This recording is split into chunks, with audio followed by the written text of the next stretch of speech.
சிக்கனை செஞ்சு இஃபா அது வாயில எதுவா இருந்தா நான் தின்னா நல்லா இருந்தா சரி விடுறா.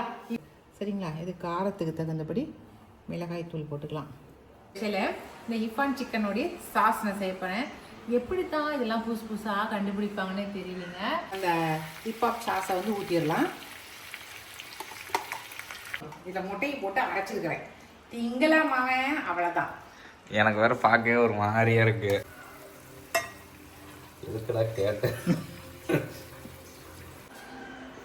அது மேலே மறுபடியும் சாஸை அந்த ரெடி பண்ண சாஸை ஊற்றி தொட்டு சாப்பிட்றாங்களாம். எடுத்து வாயில வச்சு பாருடா, திங்காமலே எனக்கு வந்து ராடி கட்டுற.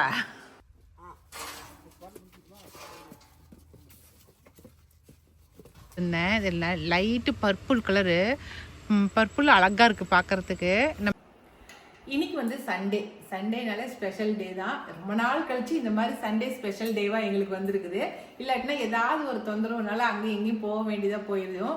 இன்னைக்கு சண்டே வீட்டிலே இருக்கிறதுனால விகாஸ் தம்பிக்கு ஸ்பெஷலான ஒரு சிக்கன் தான் செஞ்சு தரப்போறேன். டே விகாஸே, விகாஸ் அந்த சிக்கன் பேர் என்னடா சொன்ன?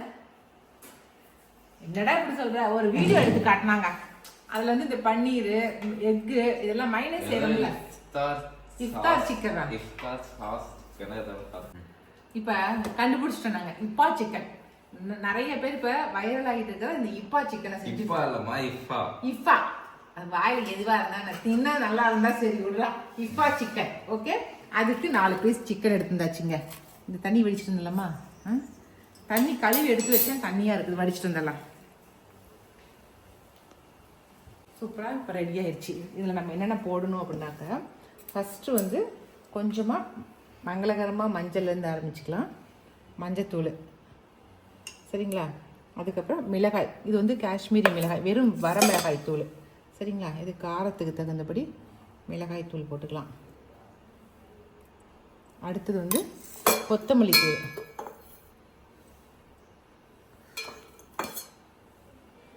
நல்லா 4 பீஸ் எடுத்துருக்கோம் இல்லைங்களா, அதனால தான் கொஞ்சம் ஜாஸ்தி போடுறேன். நீங்கள் அளவுக்கு தகுந்தபடி போட்டுக்குங்க. நார்மலாக நம்ம போடுறதாங்க, அந்த கடைசியாக போடுறது ஒன்று தான் நமக்கு வந்து புதுசாக இருக்குது. இது வந்து கரம் மசாலா. ஓகே, சிக்கன் செஞ்சதுக்கப்புறம் அது மேலே போடுறது தான் ஒன்று புதுசாக செஞ்சு கண்டுபிடிச்சிருக்காங்க. என்னென்னத்து சாப்பிட்றதுல கண்டுபிடிக்கிறாங்க. இது பெப்பர் போடுங்க, இல்லாட்டினா சீரகம் போடுங்க, ரெண்டில் ஏதாவது ஒன்று போட்டுங்க. அப்புறம் கடைசியாக வந்து இஞ்சி பூண்டு, இதுக்கு தேவையான அளவு இஞ்சி பூண்டு போட்டுக்கலாம். தயிர், இன்னும் உப்பு போடல நம்ம. தயிர் போட்டாச்சு. இந்த சிக்கனுக்கு தேவையான உப்பு நைட்டே எடுத்து கொடுத்துட்டான். அதை வந்து நீ செஞ்சு கொடுத்துரு அப்படின்னு சொல்லி. உப்பு அவ்வளோதாங்க. இப்போ இதை வந்து நல்லா போட்டு பரட்டி ஒரு 1/2 மணி நேரம் இல்லை 3/4 மணி நேரம் ஊற வச்சிடலாங்க. அவ்வளோதான். சரியா, நல்லா போட்டு பரட்டி வச்சுட்டோமாக்கா அதுக்கடுத்து வேக வைக்கிற வேலை தான் நமக்கு. நான் பரட்டிட்டு காட்டுறேன் உங்களுக்கு.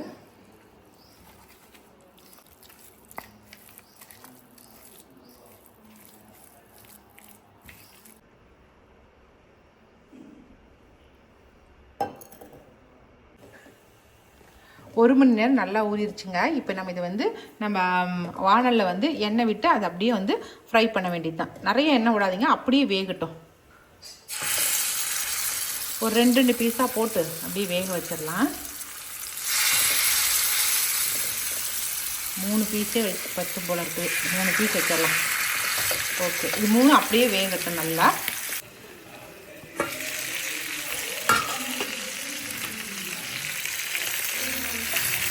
அப்பப்போ வந்து இந்த மாதிரி திருப்பி போடணுங்க. அப்போ தான் வந்து 2 பக்கமும் நல்லா வேகும்.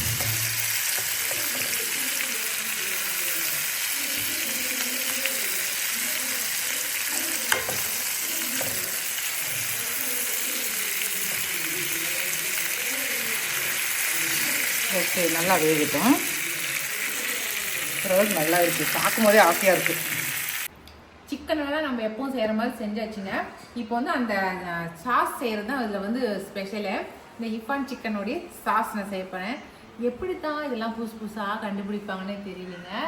ஏதாவது இந்த சிக்கனை வச்சே ஏதாவது ஒன்று கண்டுபிடிச்சிட்டு அதை வந்து ஃபேமஸ் ஆக்கிடுறாங்க. இந்த ஜப்பான் சிக்கன் பண்ணாங்க பாருங்க, அது மாதிரி இப்போ வந்து இஃபான் சிக்கன் பண்ணுறாங்க. கரெக்டாக சொல்கிறேன் நான் பேர்?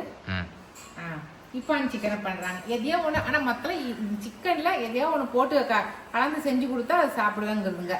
பூண்டு ஒரு 4 பல்லு பூண்டு போட்டுக்கிட்டேன்.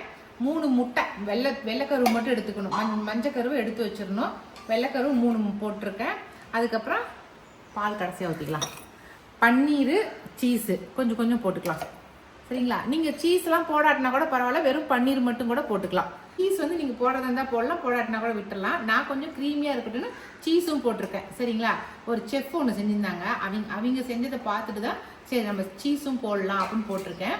அடுத்தது வந்து பால் என்னென்ன செய்ய முடியுமோ அந்த அத்தனை ஐட்டத்தையும் இதை சேர்த்துக்கிறோம், அவ்வளோதாங்க. அதுக்கப்புறம் கொஞ்சமாக ஃப்ரெஷ் க்ரீம் போதுமா? Fresh cream. நீங்கள் இந்த ஃப்ரெஷ் க்ரீம் போட்டு கிரேவி செஞ்சிங்கனாவே அவ்வளோ சூப்பராக இருக்கும், அப்படி க்ரீமியாக இருக்கும். இதெல்லாம் போட்டு சிக்கனை சாப்பிட்டா எப்படி இருக்கும்? கொஞ்சமாக எண்ணெய்.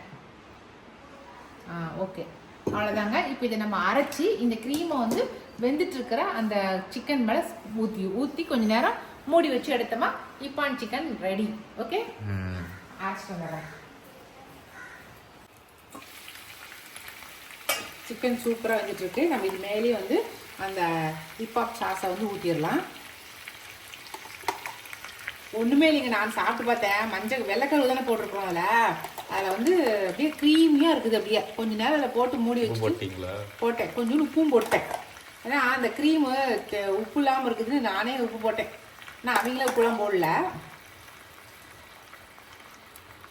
ஓகேவா தம்பி? இதில் என்ன பியூட்டி எப்படின்னாக்கா, என் பையன் முட்டை திங்க மாட்டான், உங்களுக்கே தெரியும். இதில் முட்டையை போட்டு அரைச்சிருக்கிறேன். திங்கலாம் அவன், அவ்வளோதான். எனக்கு வேற பார்க்கவே ஒரு மாதிரியா இருக்கு. பார்க்கவே ஒரு மாதிரியா இருக்கு. போதுமா இவ்வளோ ஊற்றக்கூடாதுமா? ஓகேடா. இப்போ இதை வந்து அப்படியே ஒரு மூடி போட்டு வச்சுக்கலாம். நைட்டே வீடியோ அனுப்பிச்சு வச்சுட்டான் எனக்கு, காலையில் நீ நாளைக்கு சண்டே இதான் செய்கிற அப்படின்னு. இப்போ பார்த்துட்டு என்னங்கன்னா பார்க்கவே ஒரு மாதிரி இருக்கலாம். அப்படியே க்ரீமி அந்த சீஸ் போட்டிருக்கோம்ல அது வந்து இதாயிடுச்சு. கொண்டே செஞ்சு ஓக்கலிக்கிறோம் அப்படியே. திங்க நீ திங்கிறத நான் வீடியோ எடுக்கிறோம், சரியா? கொஞ்ச நேரம் வேகட்டும். மேலே பெப்பர் இல்லைன்னா மிளகாத்தூள் போடுங்க. உனக்கு வாசம் தெரியாம கதை நீ என்னதான் ஐடியா பண்ற? அதெல்லாம் போடவே இல்லை இங்க பெப்பர்லாம். நான் சொல்றத கேளுங்க, போடுங்க. போடுங்கம்மா. சீஸோட நல்லா தான்டா இருக்குது பாருங்க. இந்த பெப்பர்லாம் இங்க எதுவுமே போடல, வெள்ளையா அப்படியே வெள்ளையா தான் இருந்துச்சு. இவன் தான் போட சொல்றான். போதும் போதும். செட் எடுத்து பக்கத்துல புதினா போடுங்கம்மா, நல்லாதான் இருக்கும். கொத்தமல்லியே புதினா வந்து இது டேஸ்ட் தெரியாம போயிடும், விடு. தெரியலனா போயிட்டு போகுது. பரவாயில்ல, சாப்பிடு. வாசம் வராது, ஏன்னா மஞ்சள் போடல வராது. நாளைக்கு எடுத்து வச்சுக்கிற சிக்கன் செஞ்சு கொடுக்குறேன் நைட்டுக்கு. நைட்டுக்கு இன்னும் கொஞ்சம் ஃப்ரெஷ்ஷாக செய்யலாம். ஓகே, இது ரெடி ஆனதுன்னு காட்டுறேன் உங்களுக்கு. நைட்டு ரொட்டி சுட்டு இது சாப்பிடலாம். மெயினாக வந்து விகாஸ் தம்பி எப்படி சாப்பிட்றான்னு பார்க்கலாம். ஓகே, முட்டை சாப்பிட்டு எத்தனை நாள் ஆகுதுன்னு சொல்லுங்க. தெரியலையே. கேக்கா செஞ்சா சாப்பிடுவேன், கேக்கு சாப்பிடாது இல்லாதனால சாப்பிட்றது இல்லை. இப்போ முட்டை சாப்பிட்டு இப்போ எனக்கு ஒரு வருஷத்துக்கு மேலே இருக்கும். முட்டை சாப்பிட்றதே இல்லையே. வெறும் முட்டை தோசை சாப்பிட்டது கூட இல்ல, அதுவே சாப்பிட்டு 2 வருஷம் ஆகுது. இன்னைக்கு முட்டை சாப்பிட போறேன். முட்டைனா இந்த மாதிரி தான் சாப்பிட போறேன் தவிர இந்த முட்டை வந்து மஞ்சக்கரு சாப்பிட்றத விட வெள்ளைக்கரு சாப்பிட்றதா சத்து. மஞ்சக்கரு வந்து வேண்டாம்னு தான் சொல்லுவாங்க. அதனால நீ இந்த வெள்ளைக்கரு சாப்பிட்டீங்கன்னா சொல்லி வாரம் கூட செஞ்சு கொடுத்துறேன். ஓகே, கரெக்டாக தான் இருக்குது. இந்த மாதிரியே வந்துச்சு. ஆமாண்டா, அதெல்லாம் ஃபுல்லாகவே ட்ரை ஆயிடுச்சுன்னா.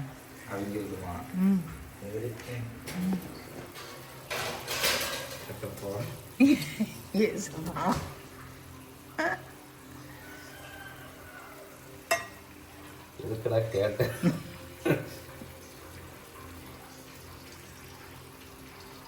கொஞ்சம் பெரிய கரண்டி எடுத்து வச்சு வைடா, அதுக்குன்னு கரண்டி எடுத்து வச்ச பாரு. அது இது ஆயிடுச்சுமா, திரிஞ்சிருச்சு பால் இதெல்லாம். அப்படி திரியக்கூடாது ரொம்ப நேரம் வச்சதுனால. வாசம்லாம் ஒன்றும் ஆகலை, கரெக்டாக தான் இருக்குது. சாப்பிடு. நல்லா தான் இருக்கு. ஆடையில் போடு.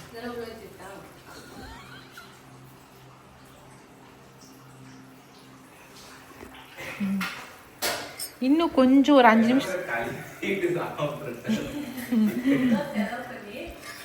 இல்லை, க்ரீம் நல்லா தான் இருக்குது.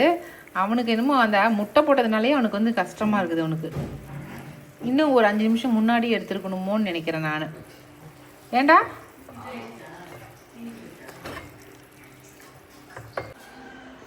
அது மேலே மறுபடியும் சாஸை அந்த ரெடி பண்ண சாஸை ஊற்றி தொட்டு சாப்பிட்றாங்களாம். அப்படி சாப்பிட்டுக்கணும், போது சாப்பிட்டு பிறக்கணும் எப்படி இருக்குதுன்னு. அதுக்குள்ளே ஏன் நீ அந்த சாஸை எடுத்து ஊற்றுற, அதை பண்ணுற இதை பண்ணுற? வீடியோ எடுக்கிறதுக்கு முன்னாடி வரைக்கும் நல்லா பேசிட்டு என்ன பேசுனாங்கன்னா ஊற்றுன்னீங்கள, அது ஊற்ற தான் சொன்னேன். ஆனால் பார்த்தா ஊற்றாமே சாப்பிட்டாலே நல்லா தான் இருக்குன்னு தோணுது. எடுத்து வாயில் வச்சு பாருடா, திங்காமலே எனக்கு வந்து ராடி கட்டுற. செய்யறது அந்த பாடு, சாப்பிட்றது எங்க பாடுல. சாப்பிட்றேன் விடுங்க. வாயில் எச்சு வருது, சாப்பிட இருக்குதுமா. என்னடா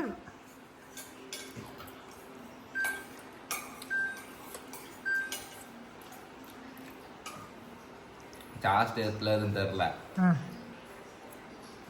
முன்னாடியே எடுத்துக்கணும். சாஸ் ஊற்றின உடனே எடுத்துடணும். ஊற்றி ஒரு 2 நிமிஷத்தில் எடுத்துடணும். இன்னும் ஒரு பீஸ் வச்சிருக்கிறேன் செய்யாமல், அதுக்கு மட்டும் சாஸை நம்ம எப்போ முன்ன மாதிரி டக்குன்னு ஊற்றி ஒரு 2 நிமிஷத்தில் எடுத்துடலாம். இதை ஊற்றிட்டு போய் டிவி பார்க்க உட்காந்துக்கிட்டோம். டே தயவு செஞ்சு கையில் கட் பண்ணி சாப்பிட்ற, பிச்சு சாப்பிட்றா.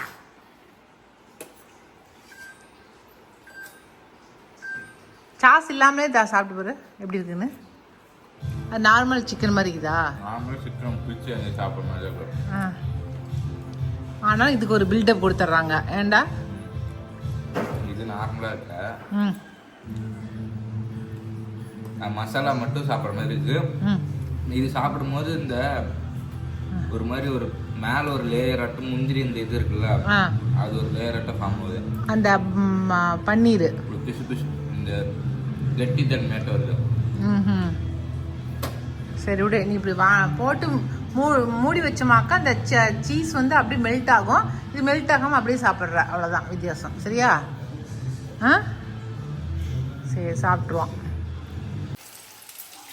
இப்போ விகாஸ் தம்பி என்ன பண்ணிக்கிறாரு, அதில் இருக்கிற மீதி இருக்கிற 2 பீஸையும் எடுத்து தனியாக வச்சுட்டு அதில் வந்து இப்போ நம்ம ரெடி பண்ணி வச்சுருந்த அந்த சாஸை வந்து அதில் ஊற்றி இப்போ அடுப்பு மட்டும் ஆஃப் பண்ணிட்டா போதும். அப்போ தான் உடனே மெல்ட் ஆகிறதுக்கு கரெக்டாக இருக்கும். ஆஃப் பண்ணிடு தம்பி.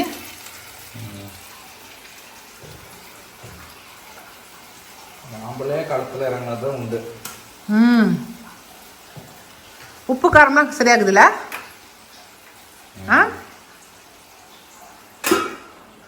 அப்படியே விட்டுரு, கொஞ்ச நேரம் இருக்கட்டும். சமையல் வேலையெல்லாம் முடிச்சுட்டு சாப்பிட்டுட்டு அதுக்கப்புறம் வெளியில் வந்தாக்கா இவங்க எல்லாரும் வந்து இந்த ஸ்டாண்டை கொண்டுட்டு போய் வைக்கிறதுக்கெல்லாம் எடுத்துகிட்டு இருந்தாங்க. இந்த ஸ்டாண்டு வந்து கொடிகள் வந்து மேலே ஏற்றுறதுக்காக அந்த ஸ்டாண்டு செஞ்சோம். ஒன்றும் இல்லைங்க, பழைய இரும்பு கடைக்கு அப்பப்போ எங்கள் வீட்டுக்கார் போவார். அவர் வந்து எங்கள் வீட்டுக்காரோடைய ஃப்ரெண்டு தான், பழைய இரும்பு கடையில் இருக்கிறவர். அதனால் போயிட்டு அங்கே ஏதாவது பழசு கொண்டு வந்து போட்டாங்கன்னா அதை எடுத்துகிட்டு வந்து சேர்த்து வைப்பார். அதை வந்து நான் வந்து இந்த மாதிரி பரன் மாதிரி போட்டு தர சொன்னேன், பந்தல் மாதிரி போட்டு தர சொன்னேன். அதுதான் போட்டு கொடுக்குறாரு. நமக்கு வழி தான், போகிற வழி வந்து நெடுக்கில் இருக்கு இல்லைங்களா, அதில் வந்து பந்தல் மாதிரி போட்டு அதில் ஏதாவது ஃப்ளவர் வந்து வச்சுடலாம், கொடிகள் கொத்து கொத்தாக தொங்குற மாதிரி வைக்கலாம் அப்படிங்கிற ஐடியாவில் தான் நான் வந்து வைக்க சொன்னேன். ஆனால் எங்கள் வீட்டுக்கார் எதுக்காக கொண்டு வந்திருக்காருன்னா, அதில் வந்து சொரக்காய் கொடி, பீக்கங்காய் கொடி ஏற்றி விடு அப்படின்னு சொல்லி தான் பந்தலை கொண்டு வந்து ரெடி பண்ணி வச்சுருக்காரு. 2 நாளாக அதுக்கு வந்து வெல்டிங் அடித்தாங்க. இன்றைக்கி தான் வேலை முடிஞ்சிச்சு. ஆட்கள் 4-5 பேர் இருக்கவும் கொண்டு போய் அதில் செட் பண்ணுறாங்க. ஆனால் நான் வந்து அது மேலே கொடி தான் ஏற்றணும்னு எனக்கு ரொம்ப நாளாக ஆசைங்க. இங்கேருந்து நம்ம பைக்கில் போகும்போது நெடுவுக்குலேயும் வெறும் பூக்களாக தொங்கணும் அப்படின்னு நான் ஆசைப்பட்டிருக்கேன். பார்க்கலாம் 2 பேர்த்தில் யாருடைய ஆசை நிறைவேறுதுன்னு சொல்லிட்டு. ஃபஸ்ட்டு வந்து அவருக்காக வேண்டி ஏதாவது சுரக்காய் பீக்கங்காய் ஏதாவது ஒரு கொடி போட்டு விட்டுறலான்ட்டு தான் இருக்கேன். அதுக்கப்புறமேட்டு நமக்கு தேவையான ஏதாவது கிரிப்பர்ஸ் வந்து நல்லா பூக்களாக இருக்கிற செடியாக வாங்கி வச்சிடலாம் அப்படின்னு ஐடியா பண்ணியிருக்கிறேன். இந்த இடத்த என்னவா யூஸ் பண்ணலாம் அப்படிங்கிறத உங்களுடைய கருத்து என்ன அப்படிங்கிறத கட்டாயமாக சொல்லுங்கள். இன்றைக்கி வந்து கோதுமை மாவு தான் அரைக்கிறதுக்கு வாழ்ந்துருக்கோம். இது வந்து சம்பா கோதுமை, நல்லா நீட்டமாக இருக்கும் பாருங்கள், சூப்பராக இருக்கும். தெரியுதா? சூப்பராக இருக்கும், நீட்டமாக இருக்கும் இந்த கோதுமை. அதுக்கப்புறம் பஞ்சாப் கோதுமை, இதில் ஒரு 3 கிலோ, இதில் ஒரு 3 கிலோ வாங்கியிருக்கிறேன். பஞ்சாப் கோதுமை நல்லா குண்டு குண்டாக இருக்கும் பாருங்கள், நல்லா குண்டு குண்டாக இருக்கும். இந்த 2 கோதுமை இதில் 3 வாங்கியாச்சு. இப்போ இது ரெண்டையும் நல்லா ஒன்றா கொட்டி நல்லா கழுவிடுவோம். நல்லா கழுவிட்டு காய வச்சுருவோம். காய வச்சு சுக்காட்டை காஞ்சதுக்கப்புறம் கொண்டு போய் அரைச்சிட்டு வந்து வச்சுக்கிறது. அரைச்சிட்டு வந்து சளிச்சிக்கிறது. ஏன்னா மிஷினில் ஏதாவது தூசு துப்பு இருக்கும். அதனால் நம்ம ஏதாவது இரும்பு துரும்பு ஏதாவது இருந்துச்சுன்னா கூட நமக்கு பிரச்சனை ஆயிருங்கிறதுனால கொண்டு வந்ததுக்கப்புறம் ஒரு ட்ரிப் சளிச்சு எடுத்து டப்பாவில் வச்சுக்குவோம். அதை தான் இன்றைக்கி செய்ய போகிறேன். நீங்களுமே வந்து இந்த பஞ்சாப் கோதுமை ஒன்று மட்டும் வாங்கி அரைக்காமல் இப்படி 2 கோதுமையும் கலந்து போட்டு அரைச்சி பாருங்கள். டேஸ்ட்டு சூப்பராக இருக்கும். இந்த 2 கோதுமையும் கலந்து அரைச்சி நீங்கள் சாப்பிட்டு பழகிட்டிங்கன்னா நீங்கள் கடையில் வாங்குற மாவை அரைச்சி சாப்பிடவே மாட்டீங்க. ஒரு சப்பாத்தி கூட நம்மளால் சாப்பிட முடியாது. அது சப்புனுக்கிற மாதிரி இருக்கும். இது அவ்வளோ டேஸ்ட்டாக இருக்கும். 2 சேர்த்தி போட்டு நீங்கள் அரைச்சி சாப்பிட்டிங்கன்னா. நான் இப்போ இந்த ட்ரிப்பை கழுவிட்டு காய வைக்கிறேன். கோதுமை மாவை அரைச்சிட்டு வந்துட்டாங்க பாருங்கள். சூப்பராக அரைச்சிட்டு வந்துட்டாங்க. அரைச்சதுக்கப்புறம் நாங்கள் ஒரு ட்ரிப்பு சளிச்சிக்கிறது. ஏன்னா ஃபஸ்ட்லாம் சலிக்க மாட்டேன், ஆனால் இப்போலாம் நாங்கள் சளிச்சு வச்சுக்கிறது. நல்லா சூப்பராக இருக்குது. ஏன்னா மிஷினில் ஏதாவது தூசு துரும்பு அந்த இரும்பு துகள்கள் ஏதாவது இருந்துச்சுனாக்கா நமக்கு தெரியாமல் போயிடும். அதுக்காக நல்லா சளிச்சு எடுத்து வச்சுக்கங்க. இந்த மாதிரி ஒரு முறை நீங்களும் செஞ்சு பாருங்கள்.